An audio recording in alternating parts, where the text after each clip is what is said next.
All right, so let's start with next question. Question number 24th.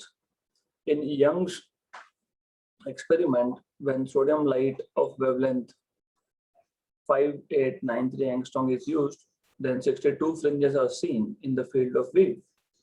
Instead, if violet light of wavelength 4358 angstrom is used, then the number of fringes that will be seen in the field of view will be.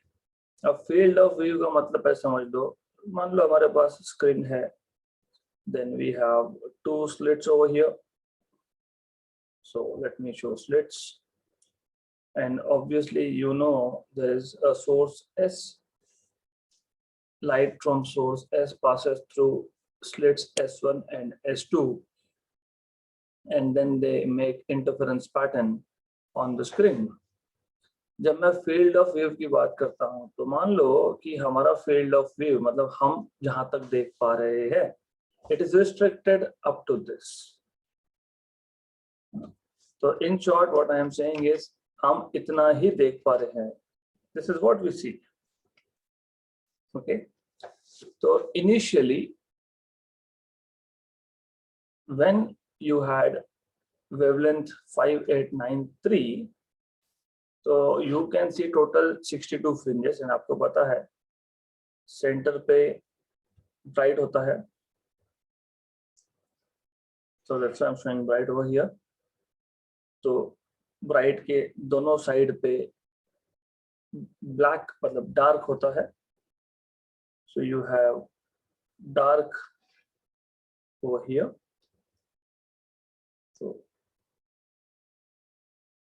तो यहाँ पे dark, and then on the other side also dark. अब जो हमारा field of view है मतलब maximum हम जहां तक देख पा रहे हैं,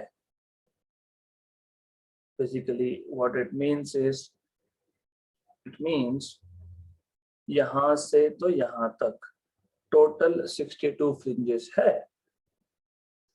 62 फ्रिंजेस है in the first case. 62 fringes. इसका मतलब ये नहीं है कि इंटरफेरेंस पैटर्न इसके ऊपर या इसके नीचे नहीं है, है वो, लेकिन हम देख नहीं पा रहे. हम क्यों नहीं देख पा रहे? क्योंकि हमारा फील्ड ऑफ व्यू उतना ही है. We can not see more than that. Okay, तो हमारे फील्ड ऑफ व्यू में हम सिर्फ 62 फ्रिंजेस ही देख पा रहे हैं. Okay, when you have wavelength lambda 1 equal to 5893. Good. So as field of view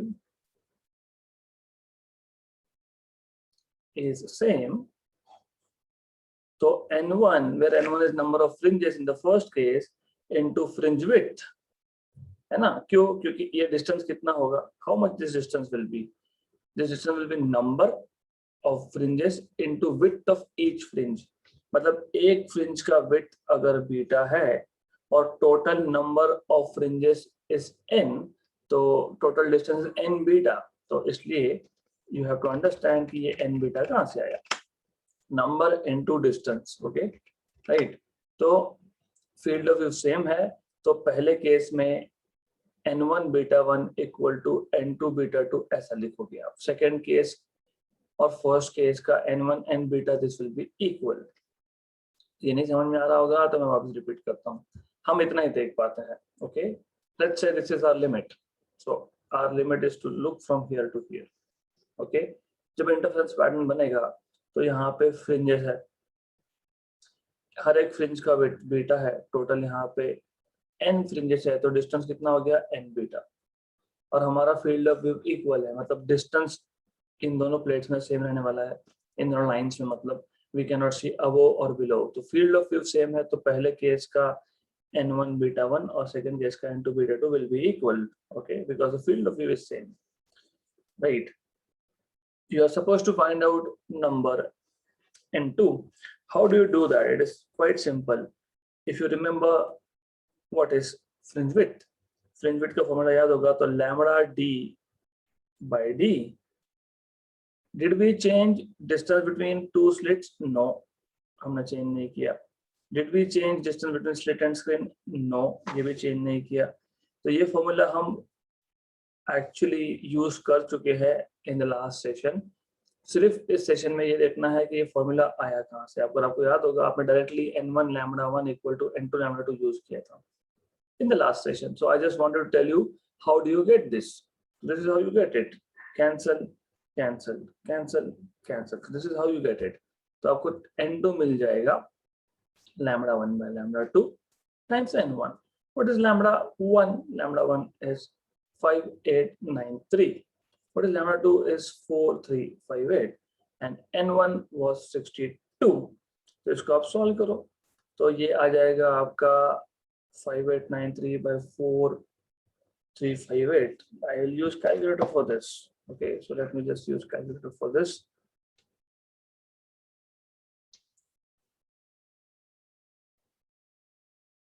So 5893 divided by 4358, 1.35 into 62, 83.83, roughly 84, approximately 84 fringes. Okay, option number D.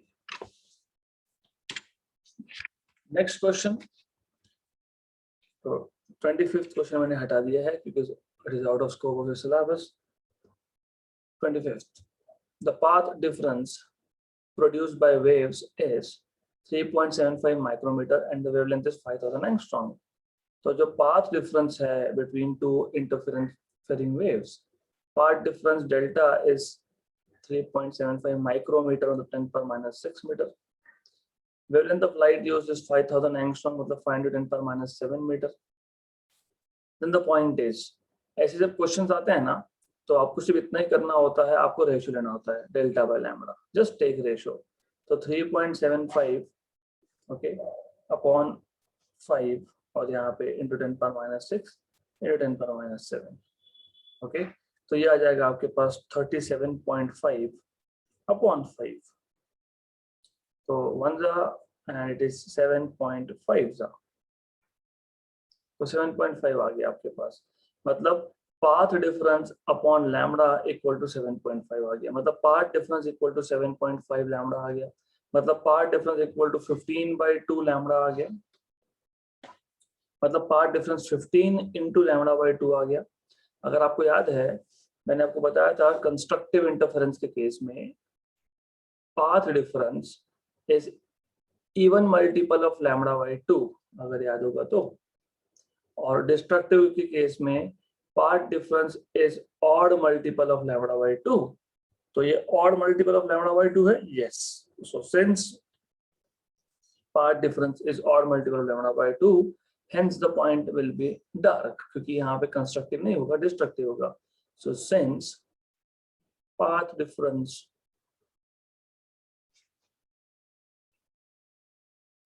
is odd multiple of lambda by 2,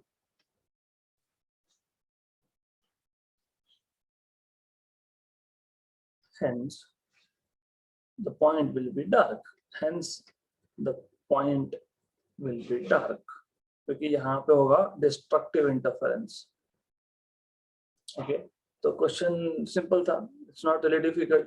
तो ऐसे cases में आपको सिर्फ delta by lambda का ratio निकालना है और वो ऑड आ रहा है इवन आ रहा है उतना ही देखना है. Next question. In Young's double slit experiment, the distance between slits, मतलब small d, is 1 mm and screen is 25 centimeter away. Okay, so that is 10 power minus 3. This is 25 into 10 power minus 2 meter. If the wavelength of light is 6000 angstrom, the fringe width on the screen is, ये तो joke question है. तो fringe width का formula आपको तो आपको पता ही होगा, lambda d by d. So this is kind of a simple, very simple question. Lambda is 6 into 10 power minus 7, d is 25 into 10 power minus 2 upon small d is 10 power minus 3. हो गया question solve. 25 6 is 150. तो 150 अगर आ गया तो बाकी तो सिर्फ powers of 10 है तो ऑप्शन नंबर ए आएगा. खत्म हो गया आंसर. 150 into 10 power -9 और नीचे का -3 ऊपर आके प्लस होगा तो -6, so that will be 0.150 into 10 power -3 meter, that is going to be 0.15 mm. Option number A. Next question, ये भी ओरल है क्योंकि हमने ऑलरेडी देखा है। क्वेश्चन क्या है पहले तो देख लेते हैं। In Young's double slit experiment a minimum is obtained when the phase difference of superimposing waves is। आपको याद है मैंने बताया था कंस्ट्रक्टिव के लिए मतलब मैक्सिमम के लिए, कंस्ट्रक्टिव इसको आप मैक्सिमम भी बोलते हो, इसको आप ब्राइट बैंड ब्राइट पॉइंट भी बोलते हो, और डिस्ट्रक्टिव के लिए जिसको आप मिनिमम भी बोलते हो, या फिर you also call it as dark point dark band. तो पाथ डिफरेंस डेल्टा अगर आपको याद होगा, as I told you, path difference delta is equal to n lambda, and here path difference delta is 2n use करो तो n, m use करो तो m, 2m minus 1 lambda by 2 है ना। तो you should know this। जो भी आप यूज कर रहे हो, n यूज कर रहे हो, m यूज कर रहे हो, doesn't matter, so it's up to you whatever you want to use। Okay, similarly आपको पता है फेज डिफरेंस फाई ये होता है 2 pi by lambda into path difference. तो ये आ जाता था 2 pi by lambda into it is basically n lambda, lambda lambda cancel. तो जब जब 2 पाई n दो वेव्स का फेज डिफरेंस होगा तब तब कंस्ट्रक्टिव मिलेगा। सिमिलरली डिस्ट्रक्टिव केस में 2m minus 1 to d, of course you will use 2 pi by lambda into path difference delta, 2 pi by lambda into path difference 2m minus 1 lambda by 2, ऐसा कुछ आता है वो। तो कैंसिल कैंसिल कैंसिल कैंसिल। तो 2m minus 1 pi is phase difference, condition for destructive is 2m minus 1 pi। Option number B, इन्होंने 2m की जगह पे 2n यूज किया है, that's it, done।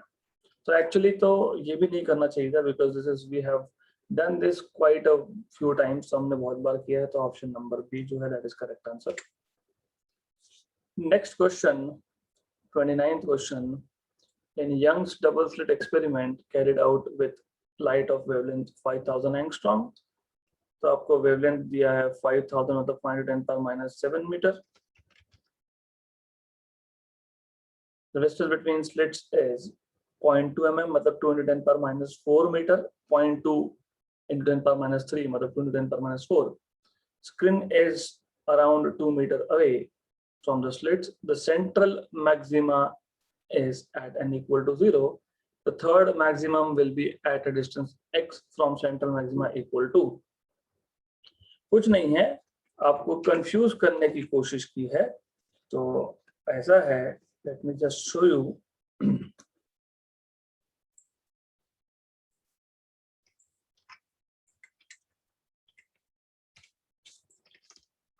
So you already know interference pattern looks something like this, आपको पता है already। Just a minute।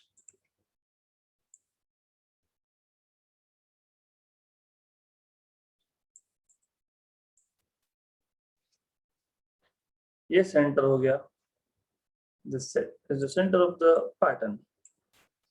Okay, so now चलो एक बढ़ा। So you already know that this is interference pattern। उसमें से हम लोग एक सेंटर बना लेते हैं, सेंटर पे ब्राइट होता है। उन्होंने वही बोला है, क्वेश्चन अगर आप पढ़ोगे तो क्वेश्चन पे बोला है the central maxima is at n equal to 0। तो central maxima is at n equal to 0, तो मान लो ये n इक्वल टू 0 है central maxima. Okay, third maximum 1 2 3, third maximum मतलब यहाँ पे। हाँ, ये कितना डिस्टेंस है तो हमको ऑलरेडी पता है that this distance is given by xn equal to n lambda d by d। so we know that nth maximum from center, nth maximum from center is at xn equal to n beta, where beta is fringe width, मतलब n lambda d by d, ये हमको already पता है. Therefore x3 is 3 lambda, lambda is 500 10 power minus 7, d is 2 meter by small d is 2 into 10 power minus 4 meter. Cancel 15 into 10 power minus 3 meter, मतलब 15 1.5 into 10 power minus 2 meter, मतलब 1.5 centimeter. Option number D. हो गया solve. So it was nothing, बहुत simple सा question था. तो as you can see यहाँ पे क्वेश्चन सब नॉर्मली रिपीट हो रहे हैं because they don't have much questions to ask here. Next question, question number 30th.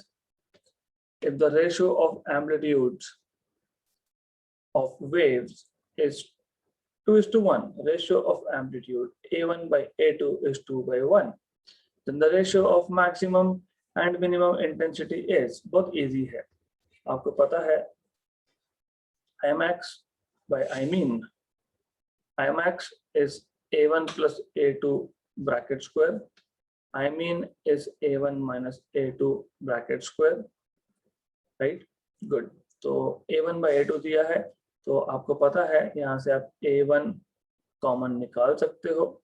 A1 common निकाल लिया तो पहले टर्म में बचेगा A1 by A2 plus 1. A1 common निकाला तो यहाँ बचेगा A1 by A2 minus 1. Bracket square, cancel and cancel, तो ये आ जाएगा आपका A1 by A2 is 2, 2 plus 1 upon 2 minus 1 bracket square.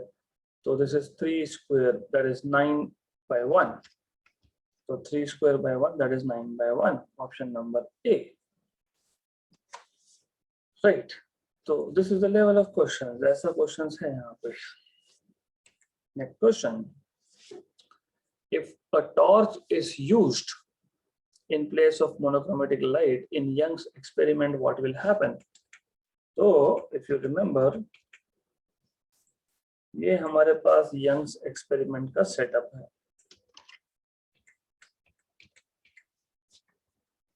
तो इस setup में अगर ये जो source S दिखाया है मैंने, तो just a minute. So instead of this source S, if we use torch, okay, what will happen? Fringe will appear for a moment, then it will disappear. Fringe will occur as from monochromatic light. Only bright fringes will appear. No fringe will appear.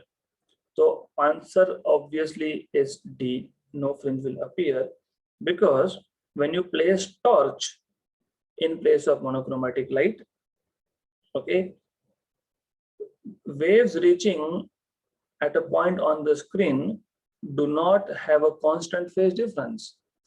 देखो basically अभी आपने देखा, just now you saw, constructive हो या destructive हो, phase difference constructive के लिए constant मतलब 2 पाई n होना चाहिए और डिस्ट्रक्टिव के लिए 2m minus 1 पाई होना चाहिए. तो अगर phase difference between rays coming from to sources, if the phase difference is constant throughout, मतलब कोहेरेंट सोर्सेस की बात हो रही है. आपको याद होगा, आपने to obtain steady interference pattern you have noted down few conditions. पहला तो सोर्स मोनोक्रोमैटिक होना चाहिए, फिर कोहेरेंट होना चाहिए, मतलब जो दो सोर्सेस है उसमें से जो भी दो वेव्स निकल रहे हैं they should have zero phase difference और constant phase difference throughout. ऐसा नहीं है कि जब वेव्स इमिट हुए तब फेज डिफरेंस कांस्टेंट था और बाद में फेज डिफरेंस चेंज हो रहा है, ऐसा नहीं चलता है. तो एग्जैक्टली ये प्रॉब्लम होता है यहाँ पे, दैट फेज डिफरेंस कांस्टेंट नहीं होने की वजह से किसी भी एक पॉइंट पे अगर फेज डिफरेंस कांस्टेंट नहीं होगा तो वहां पे basically what you will have, maxima और मिनिमा मतलब ब्राइट और डार्क फ्रिंजेस की पोजीशन चेंज होती रहेगी. अगर पहले यहाँ पे डार्क था तो बाद में इसी जगह पे ब्राइट बनेगा, सो ऑन सो फोर्थ। जहाँ ब्राइट था वहाँ डार्क बनेगा, तो कंटिन्यूअसली पोजीशन चेंज होती रहेगी, तो ultimately no fringe will appear. Okay, so I am just noting down for your information, otherwise ये सब लिखने की जरूरत नहीं रहेगी, because this is CET preparation, so it is easy. So no fringe will appear since no fringe will appear when we use torch in place of monochromatic light.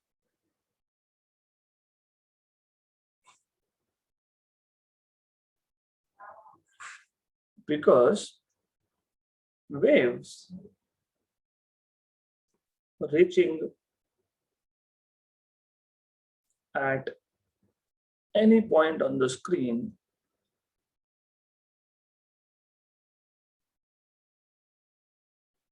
do not have constant phase difference.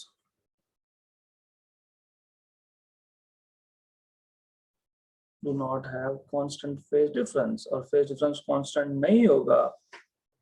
क्यों नहीं होगा? Due to different colours, क्योंकि monochromatic नहीं है ना, torch has many colours, so do not have constant phase difference due to different colours, due to different colours. Okay, changes randomly because it is basically not a monochromatic source. So therefore maxima and minima, therefore bright and dark fringes change their position continuously, therefore bright and dark fringes changes their positions randomly, continuously, in a quick manner, positions randomly and very quickly. So since bright dark position randomly change होगा और quickly भी change होगा, hence you will in fact not see fringes. Okay, that's it. Question number 32. If the ratio of amplitudes of two waves is 4:3, the ratio of maximum and minimum intensities will be. ये भी हम बहुत बार solve कर चुके हैं, लेकिन question वैसे ही वैसा रिपीट हो रहा है, तो I max by I mean is simply A1 plus A2 upon A1 minus A2, फिर वही आप करोगे इसका स्क्वायर, फिर A1 कॉमन निकालोगे। I don't want you to use this formula. एक चीज याद रख लेना, सीधा सीधा एक फॉर्मूला था R plus 1 upon R minus 1 bracket square, where R is ratio of amplitudes, तो ratio of amplitude तो दिया ही है आपके पास, तो R1 plus R+1 upon R minus 1, तो 4/3 plus 1, 4/3 minus 1 का square, so this is equal to 7 upon 1, क्योंकि this is basically 7/3 upon 1/3, तो by 3/3 cancel, तो ये आ जाएगा 49:1, ऑप्शन नंबर सी। तो अगली बार से ये फॉर्मूला यूज करना, where R is ratio of amplitudes, so where R is A1/A2, खत्म। Last question from previous year's CET question. In a double slit experiment, the distance between slits is increased 10 times. मतलब अगर पहले D1 distance था तो अभी D2 10 times of D1 होगा।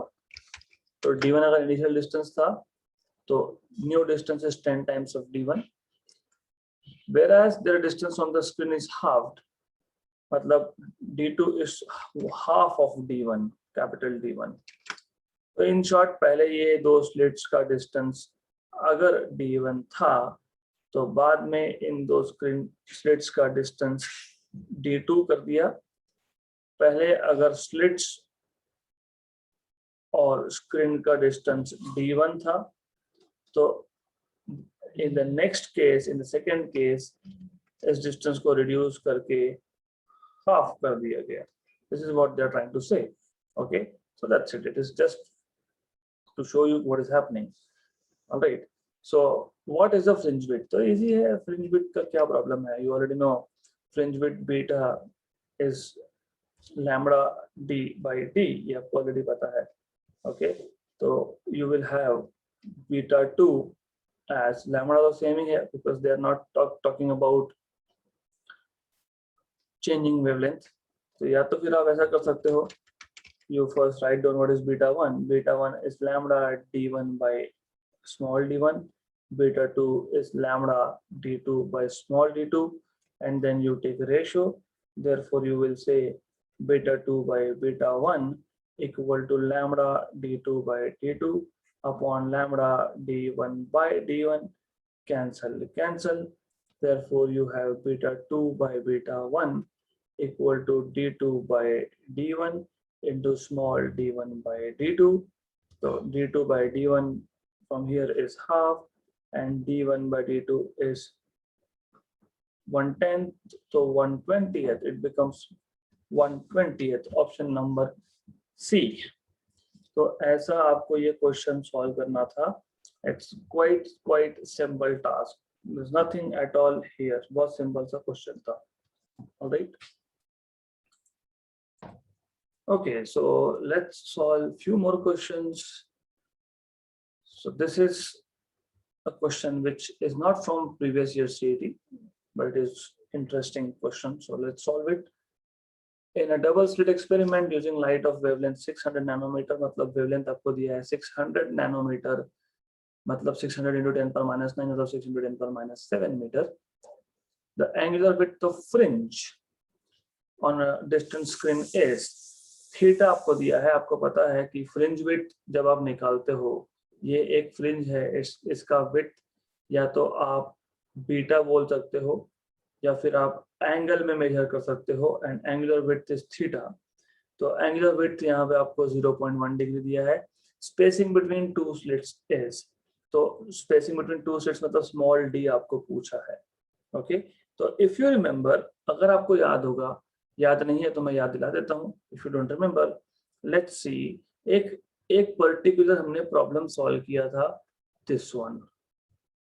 देखो याद है, यहाँ पे angular width is lambda by distance between slits D. तो ये फॉर्मूला अगर आपको याद होता तो आप डायरेक्टली क्वेश्चन सॉल्व कर सकते थे, right? So we know that theta is lambda by d. So lambda हमको क्या चाहिए? d. So d is lambda by theta. Okay. By the way, lambda is 6 into 10 power minus 7. Theta ये degree में है, degree को radian में convert करना पड़ेगा. And you have to know how to convert degree to radian, आपको पता होना चाहिए. तो आपको पता है 1 degree is basically how much? You should know this. Pi by 180 radians.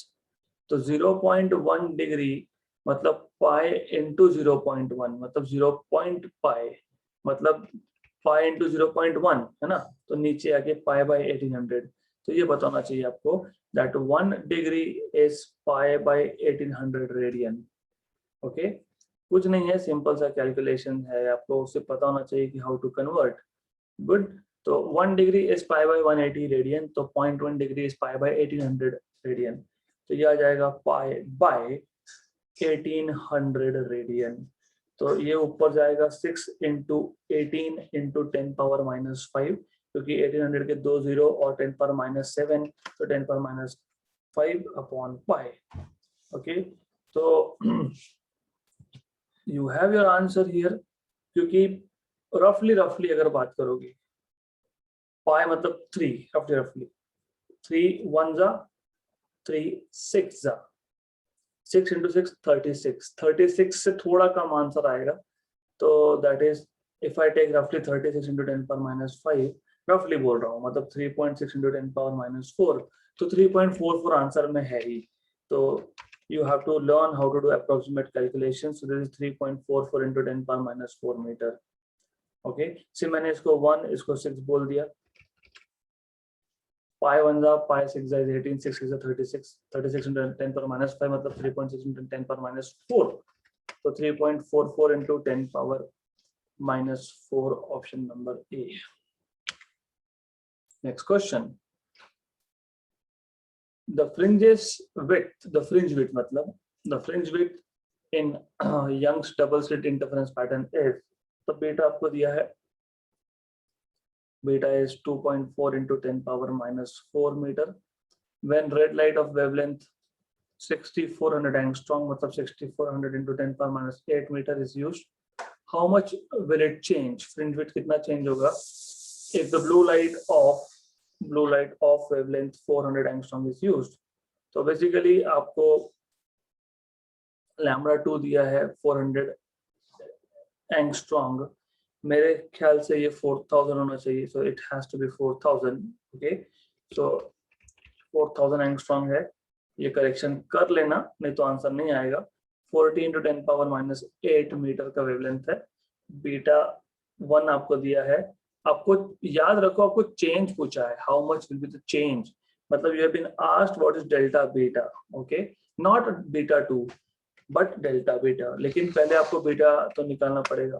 तो you already know what you know is, आपको क्या पता है, you already know that fringe width beta is lambda d by d. हम ना capital D change कर रहे हैं, मतलब ना सोर्स से स्लिट से स्क्रीन का डिस्टेंस चेंज कर रहे हैं, ना हम दो स्लिट्स का डिस्टेंस चेंज कर रहे हैं.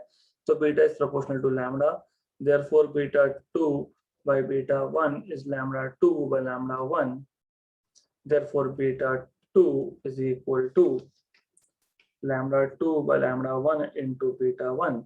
Therefore you have beta 2 is equal to lambda 2 is 40 into 10 power minus 8 and lambda 1 is 61 into 10 power minus 8 and into lambda into beta 1. Beta 1 is 2.4 into 10 power minus 4. This is 2.4 into 10 power minus 4. So कर लो solve. 4 10s are 4 16s are. Okay. Now I can write this as 10 by 16 into 24 into 10 power minus 13 overall, क्योंकि ये point हटा के 10 power minus 8 को minus 9 कर लिया और into 10 power minus 4 मतलब minus 13 है. So this is 8 2s are, this is 8 3s are, this is 1s are, this is 5s are, 5 3s are 15, 15 into 10 power minus 5, right? Okay, so this is not correct. Why not correct? Because हम नीचे का 10 power minus 8 भूल गए solve करना, तो you have to also pay attention over here. So get rid of this. Now it is easy. तो ये आ गया 10 by 16, 24 into 10 power minus 5. Okay, ये 10 को यहीं पे एडजस्ट कर लो, हो गया 2 जा 3 जा 3 by 2 into 10 power minus 4 मतलब 1.5 into 10 power minus 4 मीटर. तो बीटा 2 मिल गया, बीटा 1 आपके पास है, तो delta beta is nothing but beta 1 minus beta 2. Fringe width in the first case minus fringe width in the second case, 2.4 into 10 power minus 4 minus 1.5 into 10 power minus 4, तो 0.9 into 10 power minus 4 metre. Option number B हो गया, answer खत्म. तो कुछ नहीं है, second case में beta निकालो, पहले केस और सेकंड केस का बीटा को सब्ट्रैक्ट करो. 18th question and last question for this chapter. Two sources of light of wavelength 2500 angstrom and 3500 angstrom are used in Young's double slit experiment simultaneously. दो source है light के, एक का wavelength 2500 है, एक का 3500 है. साइमल्टेनियसली हमने यंग्स डबल स्लिट एक्सपेरिमेंट में यूज किया है इसको. Which order of fringes of wavelength pattern coincide? मतलब क्या, पहले क्वेश्चन समझ लो. I need this diagram. Okay, so you have two patterns more or less. आपके पास दो पैटर्न है, मैं पहले एक पैटर्न के सेंटर को मार्क कर देता हूँ। तो लेट मी डिनोट। ये हो गया एक पैटर्न का सेंटर, राइट। अभी मैं कलर चेंज नहीं कर रहा हूँ बिकॉज ठीक है, बिकॉज क्या होगा फिर आप बोलोगे दोनों सेम कलर कहाँ से आ गए। So what I will do is let me use some other color.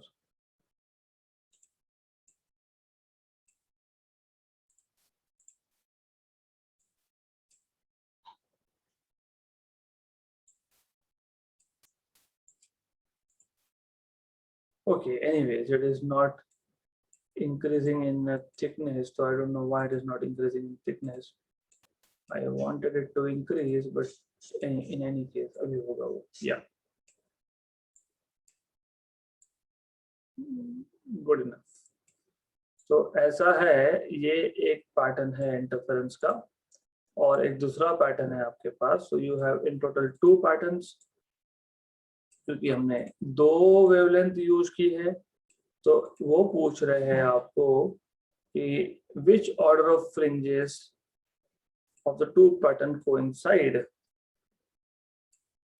ना. तो इस पैटर्न का कौन सा ऑर्डर का फ्रिंज पहले पैटर्न के साथ कोइंसाइड होगा, ऐसा पूछ रहे हो. क्योंकि definitely there will be shift. Okay, तो how to solve this? It is simple. Let's say let nth fringe of 2500 angstrom coincides with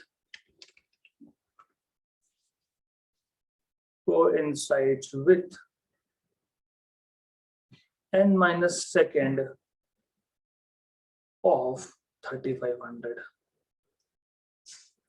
अब एक क्वेश्चन यहाँ पे आता है कि मैंने ऐसा क्यों लिया. Why did I say कि nth fringe of first wavelength, nth fringe of 2500 coincides with n minus 2?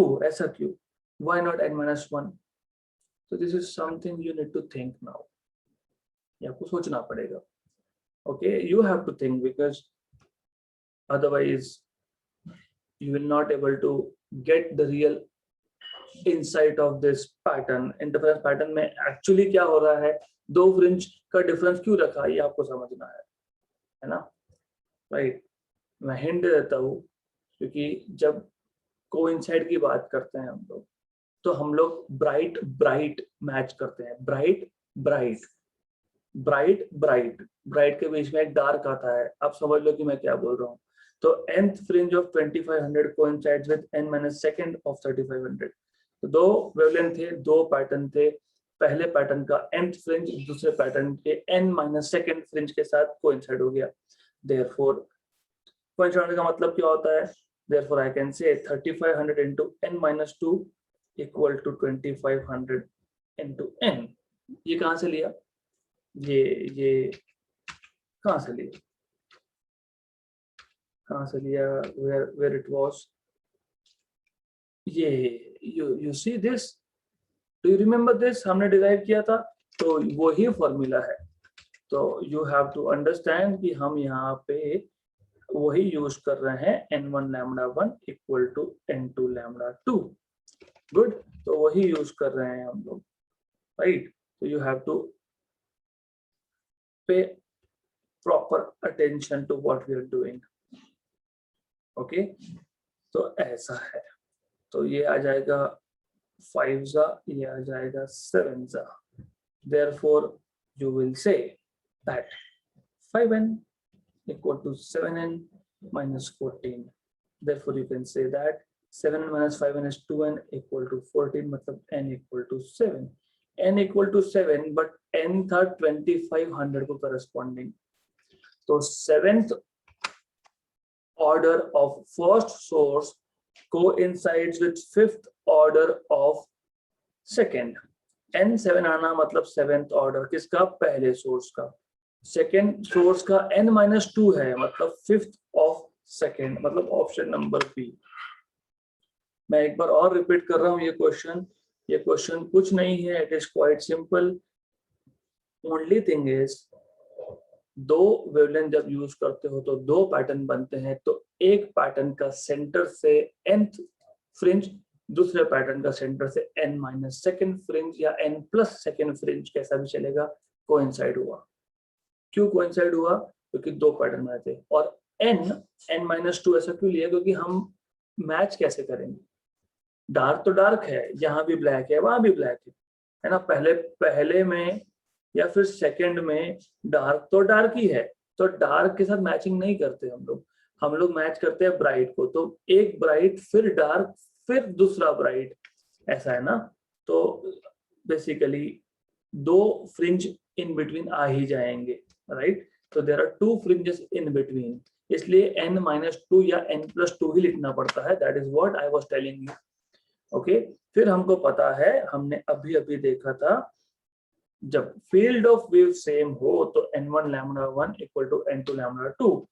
n1 मतलब nth fringe of first wavelength, तो n into 2500, n minus 2 because n2 is of second wavelength, तो n2 is n minus 2, wavelength is 3500। Solve करोगे तो n equal to 7 मिला, but n ये पहले first source को हमने एसोसिएट किया है, ओके, तो 7 मिल गया। तो seventh order of first coincides with fifth order of second. This is how you are supposed to solve this question. Okay, so we are done with